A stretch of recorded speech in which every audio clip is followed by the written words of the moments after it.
पाहिजे. हालेलुया. तुमचा आणि माझा विश्वास असला पाहिजे की प्रभू येशू ख्रिस्त लवकर येत आहे.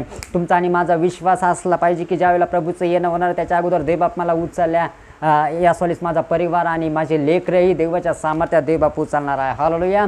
आणि म्हणून तुमच्या आणि माझ्या घरात जर आशीर्वाद पाहिजे असतील, तुमच्या आणि माझ्या घरात आत्मिक जीवनात उन्नती जर पाहिजे असेल, तर तुम्हाला आणि मला देवाच्या सामर्थ्यात राहायचं आहे. हालेलुया. आणि म्हणून तो म्हणत आहे यासोलीची दसनेम की रात्रीच्या समयचं भय, दिवसात सुटणारा बाण, काळोखात फिरणारी मरी आणि भर दुपारी नाश करणारी पटकी याची तुला भीतीच वाटणार नाही. हालेलुया. आणि जगात देवाच्या लोकांना यासोलीस तुम्ही किती उन्हात फिराल, तुम्ही किती अंधारात जाल, तुम्ही कधी उठाल. कधी कधी लोक म्हणतात आम्ही रात्रीचं उठत नाही कारण त्या ठिकाणी वेगळा वेगळा आवाज येते. परंतु देवाच्या सामर्थ्याच्या वेळेला तुम्ही राहता, देवाच्या वल्यात ज्या वेळेला तुम्ही राहता, तर परमेश्वर तुमची सगळी काळजी वाहणारा देवबाप आहे. हालेलुया.